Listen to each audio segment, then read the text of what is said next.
Class 10th हम लोग math पढ़ रहे हैं। मैथ में प्रश्नावली कितना है, तो प्रश्नावली जो है आपका इसमें प्रश्नावली है आपको 15.1 15.1 के क्वेश्चन नंबर हम लोग 13वां सोल्व कर रहे हैं। बहुत प्यारा सा क्वेश्चन है। क्वेश्चन एक बार पढ़िए। तो कहता है कि एक पासे को एक बार फेंका जाता है तो निम्नलिखित को प्राप्त करने की प्रायिकता ज्ञात कीजिए। बहुत प्यारा सा क्वेश्चन है।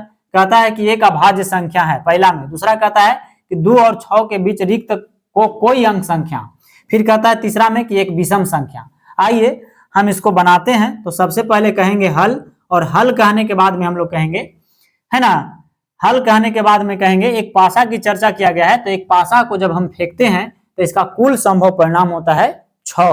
कुल संभव परिणाम क्या होता है 6। तो यहाँ पे हम लोग कहेंगे कि एक पासा को फेंकने पर कुल संभव परिणाम तो कुल संभव परिणाम जो हो जाएगा वो कितना हो जाएगा जी, 6 हो जाएगा। कुल संभव परिणाम को हम लोग डिनोट को जिस कर लेते हैं NS से, तो NS बराबर हो जाएगा आपका 6, क्योंकि एक पासे में 1 से लेकर 6 तक संख्या होता है, इसलिए इसका कुल संभव परिणाम कितना हो जाएगा, 6 हो जाएगा।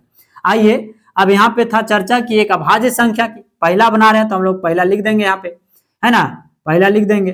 पहला बना रहे तो सबसे पहले इसमें चर्चा क्या चीज पर किया गया है, तो एक अभाज्य संख्या। तो लिख देंगे कि एक अभाज्य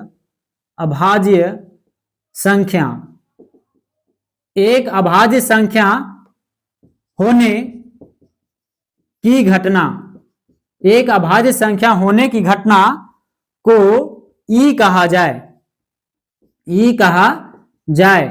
तो NE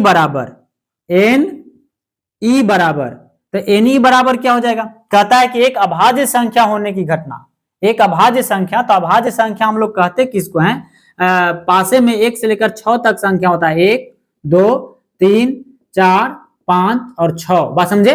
तो अभाज्य संख्या होता है जो 1 से और स्वयं से कटे।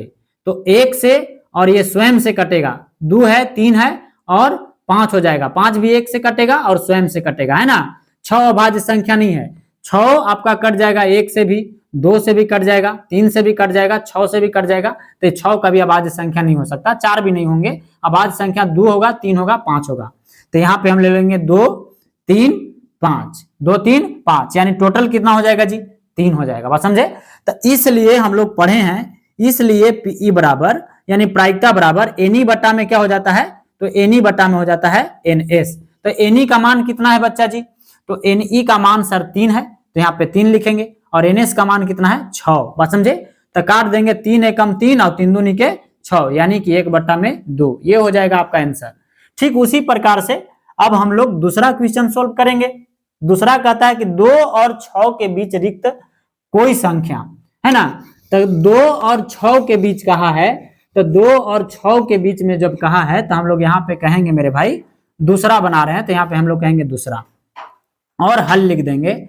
हल लिखने के बाद में कहेंगे, है ना, हल लिखने के बाद में हम लोग क्या कहेंगे, तो कुल संभव परिणाम कह देंगे। कुल संभव परिणाम तो कुल संभव परिणाम को हम लोग डिनोट करते हैं NS से। तो NS बराबर है टोटल 6, बात समझे। टोटल संख्या 6 है, यानी NS बराबर 6 हो गया। अब कहता है कि 2 और 6 के बीच, 2 और 6 यहाँ पे हम लिख देंगे, यहाँ पे लिख देंगे कि 2 और, है ना, 2 और 6 के बीच है ना, 2 और 6 के बीच रिक्त कोई संख्या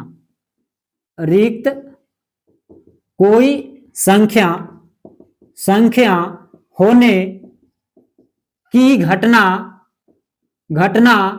को ई कहा जाए। यानी कह रहा है कि 2 और 6 के बीच रिक्त कोई संख्या होने की घटना को क्या कहा जाए, ई कहा जाए। तो NE बराबर हम इसको डिनोट कर लेते हैं NE से।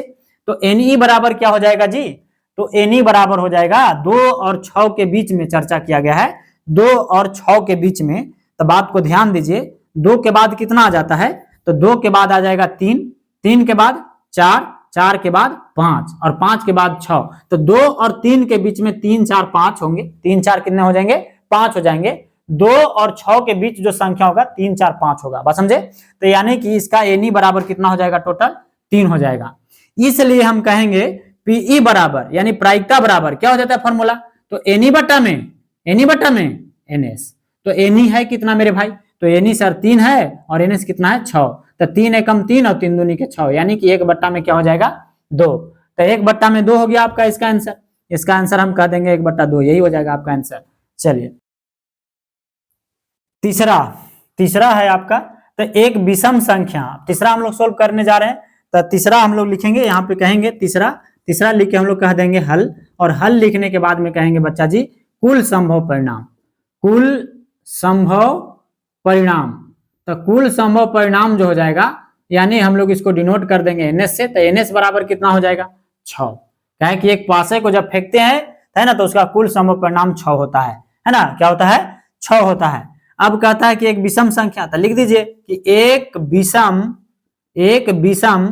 संख्या होने की, एक विषम संख्या होने की घटना, एक विषम संख्या होने की घटना को क्या कहा जाए, ई कहा जाए, ई कहा जाए